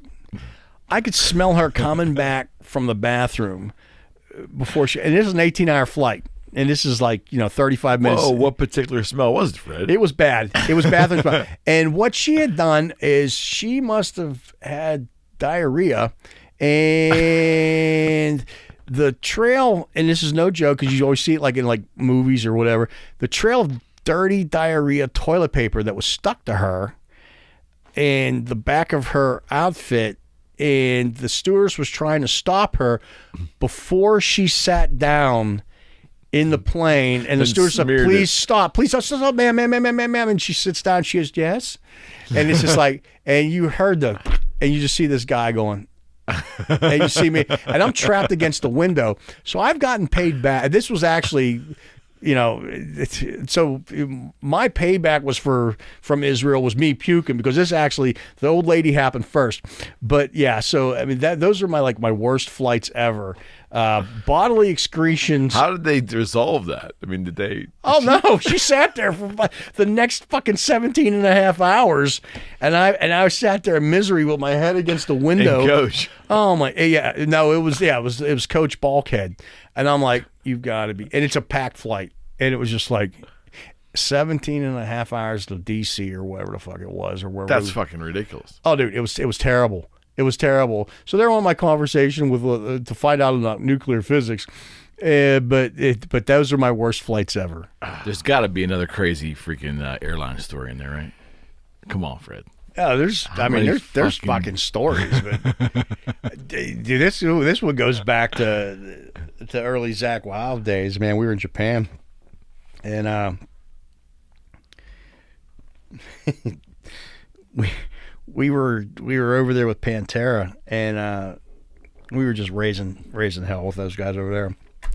And there's a lot of stories that go with what actually happened over there.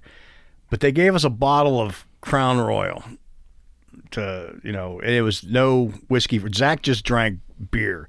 And if he drank Crown Royal, he was out of control. You don't say. Yeah. So they gave us a bottle of Crown Royal, and we get on this plane. And this is back when you could, take stuff, you could take liquids. And so we're coming out of Japan, and we got this bottle of Crown Royal, and they find out that we're passing this bottle of Crown Royal around. On the plane. On a plane. And the stewardess comes over, and she's like, "Excuse me." And she was, man, she was a battle axe. She was like this old fucking battle axe, man. And she's like, "I hear you have a bottle of liquor on the plane." And they just like Zach and Mike Inez and shit like that. And they're like, "Oh, no, we don't have." And they're kicking it. You can hear the tink, tink as it's hitting the metal underneath the seats. And people are like reaching under. She's like, "Excuse me, let me see under your seat." And she's like, "Sorry, this is not permissible." And somebody else would take it and they would drink it. And we're kicking it back, we're kicking it forward. And she's trying to catch this bottle of whiskey. And she's like, "I hear you have a full bottle of open liquor. It's not permitted." And she's yelling at us about this full bottle. And I just remember Mike Inez going, "We don't have a full bottle. We have an empty bottle." And he heals up, and she was just mad. We drank that plane out of booze. I've done that before too. I did it in Mexico one time, or South America, and they were dumb enough. They were dumb enough to let me fucking check the plane in the back for booze. Because we were just having so much fun. It was a party plane. But for this one out of Japan, if you fell asleep and Zach didn't want you sleeping, he'd wake you up. But he would like throw like a bag of peanuts, like Nolan Ryan you in the face with like a bag of peanuts. You're sitting there and it's like, "Oh, dude, you get hit with this bag of peanuts and your face is swollen." And it's just like, "Dude, you fucking hit me, dude, don't be sleeping, time to drink." And I just remember the lady telling us, she's like, "Sir, you are cut off. Because we were, okay, this was the thing we were doing. We were getting up and going into the fucking little curtain area, making our own drinks on the flight." This is like I said, like back in the day. It's pre 9/11. Right. So you could go in, you could fuck off on a plane. You fucking didn't care. We're making our own drinks. And some of the stewardesses liked us. They were laughing at us. We're like drinking. So the lady cuts us off. And she goes, "Sir, I better never see you walk in that curtain again. You're going to be in trouble." He walks in the back of the plane and he makes himself a drink. He comes back up and he's like, "Got a beer," And it's just like, but that's what we were doing. And so that was a crazy flight. And we got back to LAX and it was pretty nuts. And, and that was. Wouldn't try this today, friends. No, don't try this today. There was this other one. Let me try to think of it. Me and him got, because I used to be afraid of flying. I wouldn't get on an airplane. And I remember my first flight to Japan, I didn't want to get on a plane. And I'm here, and I'm like, "Nah, I'm not getting on this fucking," because I was lucky enough to get me to fly from Pittsburgh to L.A. Now I'm flying L.A. to Tokyo, and I'm like, "Nah, I'm not going to get on a plane." And How many hours is that? It's a good, it's a good. They're going across the Pacific, right? Yeah, it's good because you're going against the wind. It's a good 10 hours, maybe longer. Okay. And I did not want to get on the fucking plane. And I remember me and Zach sitting there drinking, and he goes, "Walk with me." And we take these beers, and we're walking through LAX with like beers, you know what I mean? Is that loud? Is that No, legal? it's not allowed. It's been Zach Wild, And he goes, "Dude, let me ask you a question." I'm like, "Yeah, all right, go ahead." He goes, and we're sitting there drinking beers, walking through the airport, and he goes, "Dude, you fucking think the pilot has like a family? I'm like, well, yeah, probably. And we're sitting there walking and drinking.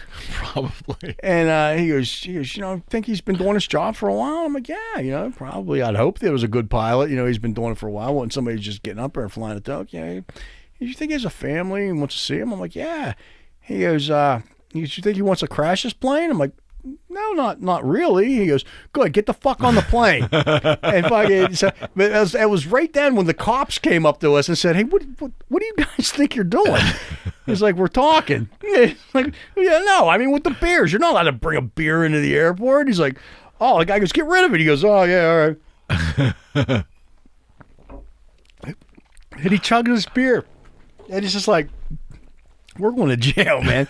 And, so, I mean, but I've always had fun at the airport. I mean, there's things you learn at the airport that if you take an empty bottle of water to like the United Club or whatever club, the Delta Club or whatever, where they give you access to pour your own drinks, vodka looks just like water. Got it.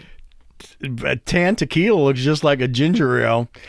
And you know what? You could sneak that onto the plane. And dude, I learned that from one of my friends. And I thought I was like the king of fucking airport scams. I mean, I go to the clubs and I sit there and I'll drink and I'll eat forever. I never once thought about, sneak out a bottle of, and I watch this guy and he walks over and my buddy, he looks at me and he goes, he's a professional. And he dumps out this bottle of Dasani. I'm like, what the fuck are you doing? And he goes, he opens up his bottle of Kettle One and he dumps the Kettle One in the bottle of Dasani. He puts the thing on it, puts it back in his bag, and I'm like, that is the greatest thing ever. So I remember we were over in Europe last year, and I was with this different band, and the drummer goes, hey man, you want to come to the club with me? I'm like, yeah, we'll go to the club. So we were sitting there eating and drinking, and he goes, man, he goes, I just hate paying now for like the booze on the plane. I'm like, let me show you something. And this guy's like, he's like, what are you doing? I'm like dumping out of this bottle of water. He's like, what are you doing? I'm like, he's like, that is the most genius thing I've ever seen in my life. He goes, my God, I've never thought of it. Me too. I didn't know about this until like last year. So we got a good fucking laugh out of it, and we got hammered on the plane because tequila and vodka are good, but you know what? You don't want to be puking on a plane. But do tell, Fred. Let's see what I got here. What do I got mixer wise? But I mean, I've had some good flights. I've had some bad flights. I've had scary flights besides the one you mentioned. No, I've other than the one I mentioned, I've relatively had good flights. What about flying into some of the more dicier parts of the country or the world, rather? I never worry about. I mean, I've had. If flying's not a problem, it's just getting through like customs in some of these places. I mean, I've gone in. It happens in the industry. I've gone into countries without like the valid paperwork that I need. And I'm like going, sitting there. Hey, Russia, how's it going? I've been stopped by TSA for like stupid shit, and it's just like I remember there was a Russian TSA agent. God, she was gorgeous, and she bent over to get my stuff. And she had very large breastises, and the buttons popped on her blouse, and me and the guy giggled. Like she bent over to get my stuff, and literally the buttons on her blouse popped the buttons off, and we giggled.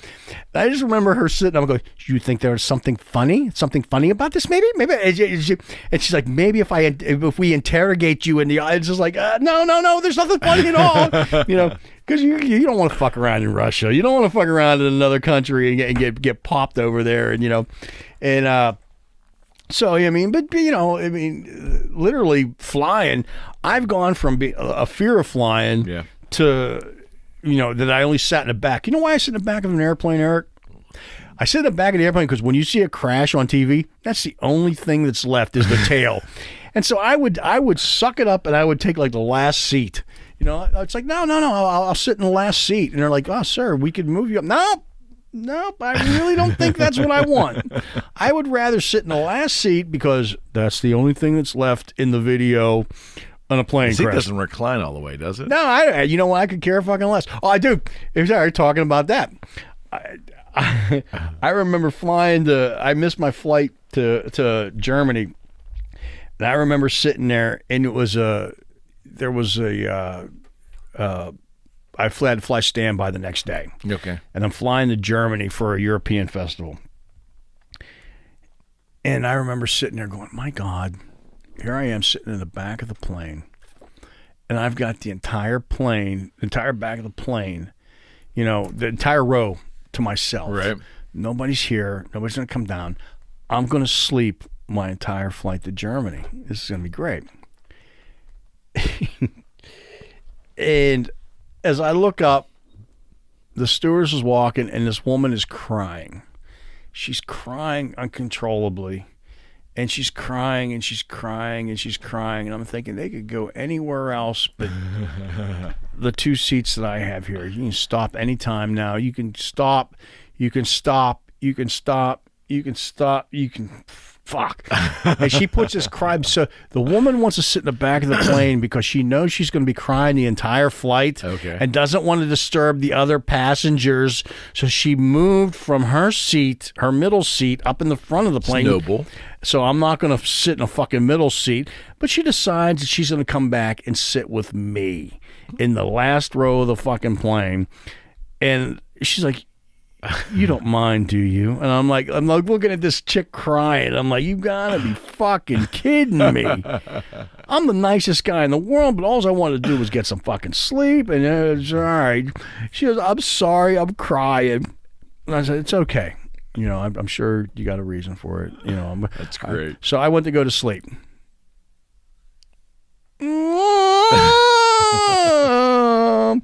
And she's crying, and she wakes. She goes, did I wake you? I'm like, did you wake me? No, it's all good. I'm sorry. It's just, I've had such and I heard this woman's life story, and I'm sitting there going, and she's crying, and the stewardess comes Made back. you want to cry. But all I wanted to do was sleep. I just wanted to go to sleep. But yeah, there's been some nightmares. I had on an Ozzy Osbourne tour one time. I remember flying over Zach Mountain because of the route goes right over top of Zach's house. Yeah, Castaic, right? And I could see his house. And I'm like, oh, there's Zach's house. But I remember the women beside me, and here I am. I look scary. You know what I mean? But I'm the nicest cat in the world. And I'm religious, I'm spiritual, and blah, blah. And I can get it, you know what I mean? I get it, if you believe what you believe, and it gets you through. They were missionaries. Oh no! But they didn't know each other. And one of my favorite things about flying with these cats, not favorite things, is I again trying to sleep, and because before I fly, I can't sleep because I have this fear of missing my flight, and I get these early morning flights, and these women start talking, and I'm just sitting there, please shut the fuck up. They try to convert you. Just shut up. Shut up before I scream, but I'm not that much of an asshole. I'm not going to choke you both till you pass out. Shut the fuck up. And I'm sitting there with my head against the window going, shut up. Shut up. But they're sitting there and they're talking about how the good Lord must have put them in each other's lives at this point in time because they were missionaries. And I went to Botswana and I got horrible parasites. I went to Botswana and I got parasites as well. Oh, really? What did you get? I had these horrible ringworms. I had ringworm. And I'm like sitting there going, Jesus fuck. I'm like, you gotta be fucking kidding. The good Lord cleansed my fucking soul and my bowels with parasites. And I'm going, this can't be real. You can't be talking about it. I'm just sitting there. I'm sitting there, and I'm gonna put my head against the wall. I'm like, please, just shut up. And I'm hearing about, They did this, they did that, they had dysentery, they shit all over himself. And I'm like thinking, That's great. It's going on and on and on. And I have this like internal body clock, and I'm trying to fucking like doze, and I'm hearing all these things about, you know, how these parasites from God saved them, and they were like all into it. And so I wake up finally, I probably had this jacket on, and my hair probably looked just like this. And I wake up and I look over, and they go, "Oh." And they haven't shut up the entire 5-hour flights from Pittsburgh to LAX. And they haven't shut up. And they're like, "Oh, you're up finally." And I'm like, yeah, like I'm going to contribute to this conversation, you know, sitting around talking about ringworm and Botswana and shit like that and fucking tsetse flies and fucking whatever. And I'm like, yeah, she goes, "You look like you could be a musician heading to LA." And I'm like, man, I'm kind of something. I'm trying to look over, and I remember seeing Zach Mountain. I remember seeing the house, and I'm thinking I'm going to be there in a couple hours, you know. So, you know, I'm going up to Zach's house, and I'm like, oh, there's the boss's house. And I just remember her saying, "Oh well, my brother plays bass in the church, and he's the spiritual, you know, musician leader of his spiritual church, and blah blah. So what do you exactly do?" And I'm like, "Well, I fix guitars." "Oh, what do you? That's incredible. What do you fix guitars for?" And I just looked at her. I looked at them both, and I just went, "I fix guitars for Ozzy Osbourne's guitar." And it was just like, they're sitting with the devil. You know what I mean? And it's like, yeah. But yeah, and they didn't say another word for the rest of the fucking flight. Granted, it was only like a half hour from Zach Mountain to LAX, but it was just like, they didn't say a word. Deadpan, you know. Going, see, if you could have said that earlier. Had I said it earlier, it would shut up, you know. "Oh, the good Lord gave me ringworm. Oh, he gave me parasites, and it cleansed my soul from the inside." It cleansed your soul from the inside.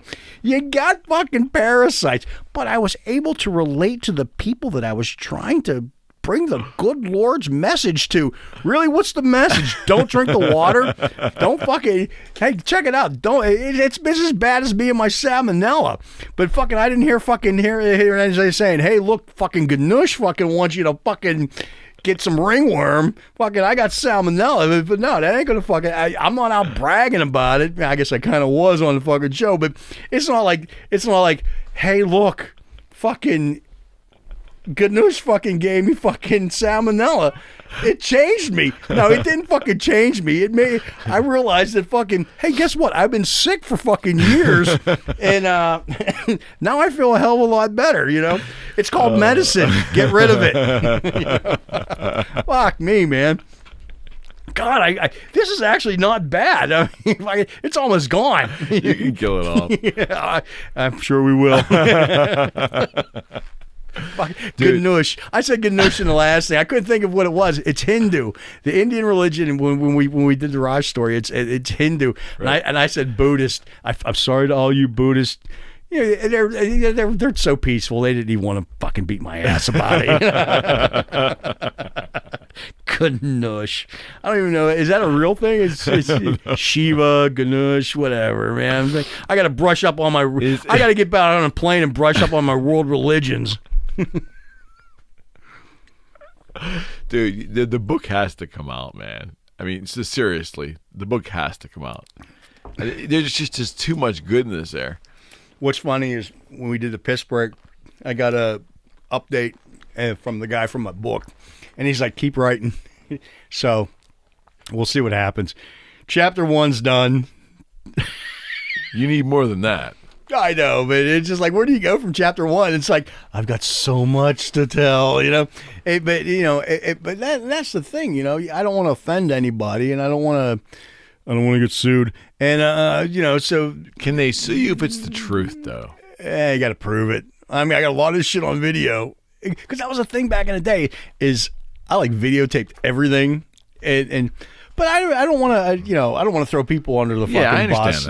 I understand that. But there's just some stuff. It's just, I mean, there's stuff I can't tell on this. I know. That we talk in private. I know. And you're like, hey, come on. I'm like, no, I just. There are stories, friends, that I am telling you now. And my close personal friends hear them, and they're like, there's no way. And then you like whip out the evidence, and they're like, oh wow. Yeah.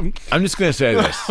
There's a story about you meeting a certain pop star. Boy George, yeah. That's a classic. Yeah. And you know, it comes out every once in a while, you know, and people go, no way. The amount of shit that happened in that night, in that 3 or 4 or 5 hour period, I don't even know. I can't remember. Have to wait for the book for that thing. That'll so be the lawyers can look at it and make sure it actually can be. That'll be in the book. But the people go, there's no way that all that happened in that amount. Oh, yeah, it happened.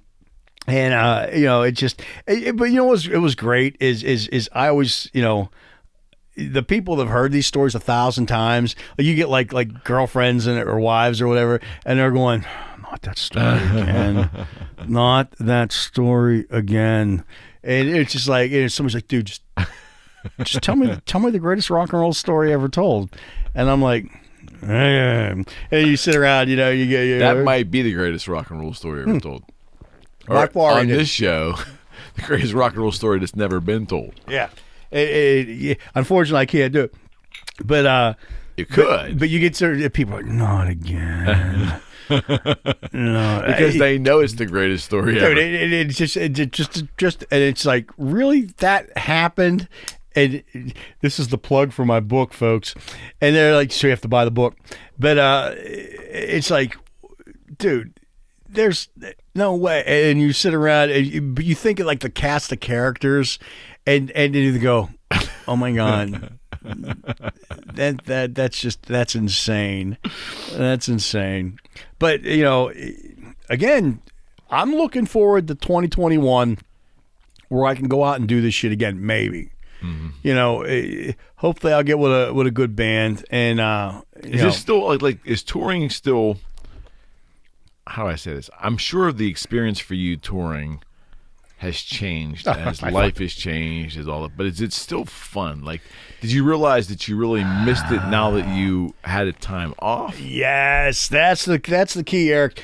I hated it, and that what was great about my job and in my life and my profession and all the things I do. When I got tired of touring, I made a movie. When I got tired of making movies, so there was variety. Thank God, and that's what it's. Variety is a spice of life, and you know, and then I could go here and I could go there, and when I was locked down and couldn't do anything but sit in my fucking closet, you know, I it changed, but touring was my escape, and it was also my prison. If you want to, oh my God, I'm getting drunk and deep and philosophical here. Is philosophical? A velociraptor. And so, but philosophical. But the thing was, is as much as I fucking love touring, I hated it. Yeah. And because I realized what it took me away from. Mm-hmm. But I also realized what it brought me. Mm-hmm. And so you're some caught in funny fucking experience. It's a catch-22. And so, you know, but the thing is man, I can honestly say I miss it. And for as much of a stress as it was, and much as a headache, but that's what I thrive on. And you know, it's fun to fix a guitar here. Yeah. It's why, but it's not the same as touring. And you know, because everything counts. Sorry, musicians. Everything counts on the text.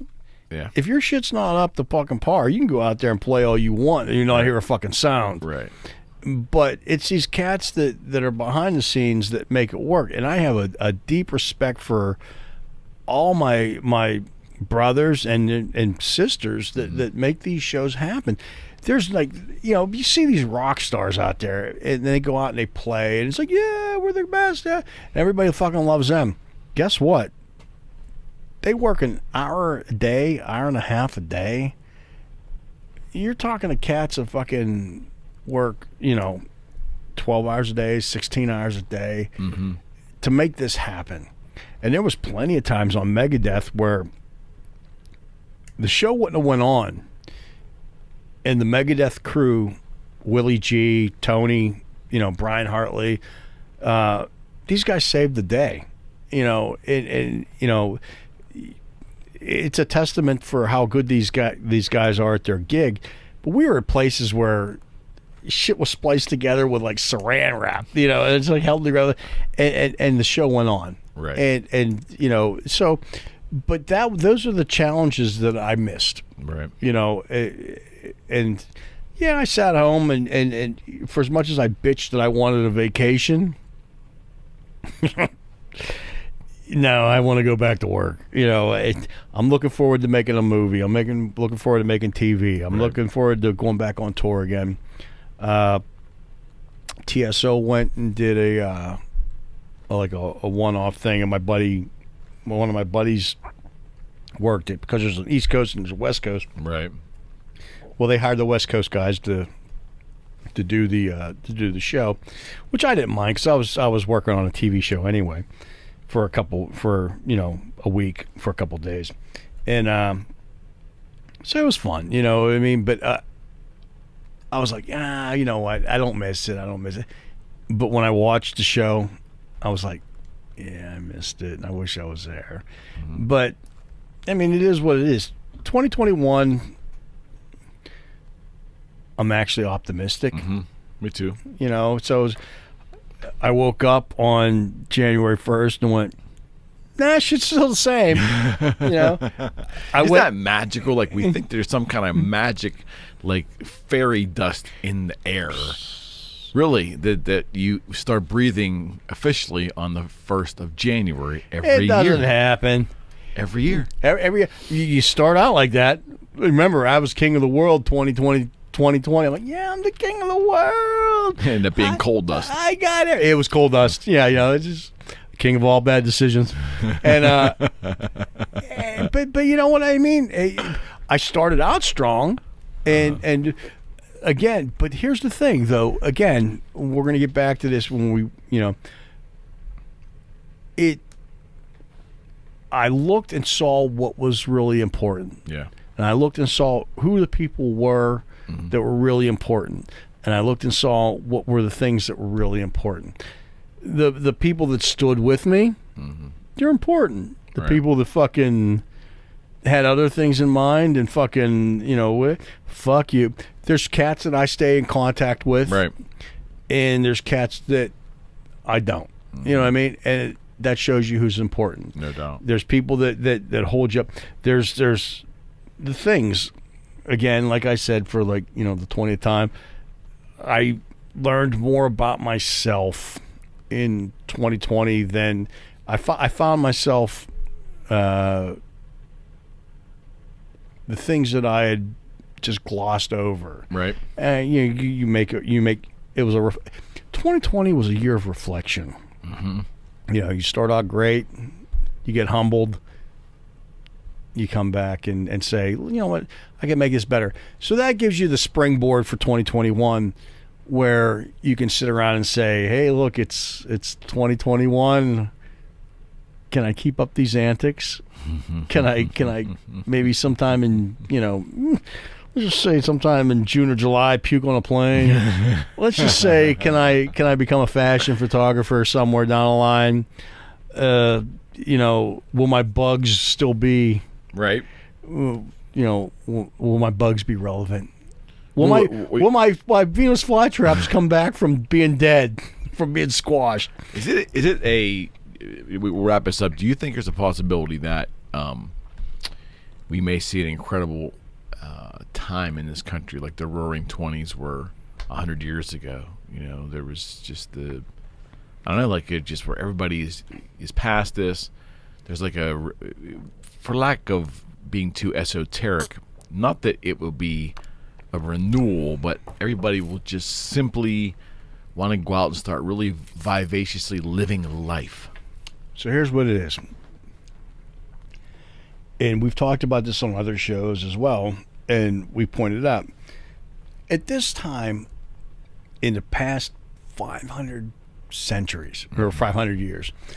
Each century from 2018, 2020, 2000, whatever, has had a pandemic. Right, every 100 years. Every 100 years for the past X amount of years. Right. And this will pass, and we'll have a resurgence. Now, granted, maybe it's going to be 18 years. So somewhere around June or July, we'll have some resurgence where 18 months, you mean? Yeah. I'm sorry, 18 months. You're going to be all confused, Fred. I'm drunk. I was playing through, Eric. It's the end of the show. I was trying. It's the end of the show, pal. You can be. Here's what's fucked up. Is I didn't go out New Year's Eve. But my buddy calls up and he guilt trips me. He's like, yeah, you guys didn't show up at the New Year's Eve party. You know what I mean? I missed you. I didn't see you. I'm like, oh yeah. You know, we're still fucking partying. And I'm like, oh, really? Because I just drove past your house and yeah, I guess I can stop over for one. So Eric calls me up. He's like, hey, you're still on for noon, right? And I'm like, yeah, sure. Yeah, I think I went to bed about. I didn't even go to bed. I went to a bedroom at about 4:00 in the morning. Damn. And and I'm like sitting there going, "What the hell am I going to talk about?" Well, there you had hair of the dog, then, man. Oh, well, that's what it is. That's what I was getting to. Some vodka, and it was just like it's like you can drink a entire bottle of vodka and still function, Some people can. Some people, but the thing is, I mean, it's just, here's 2020, 2021. I'm playing through. You know right what I mean? on. I'm just gonna let it take it where it takes me. We're gonna have some fun this year. We're gonna do more things. We have a UFO show coming up soon. Sure, number 4. Yeah, later this month. Yep. So, but yeah. So I mean, it's just wow, Eric. We gotta at least wait till I finish off his bottle. You sick fuck. It's called day drinking. Oh, dude, it is the afternoon. I am the king of fucking day drinking, man. I fucking love it. But here's the thing: is I hadn't had a drink in so long. I've been doing so good, and he's like, I drink 0.0 fucking booze, beer. It's near beer.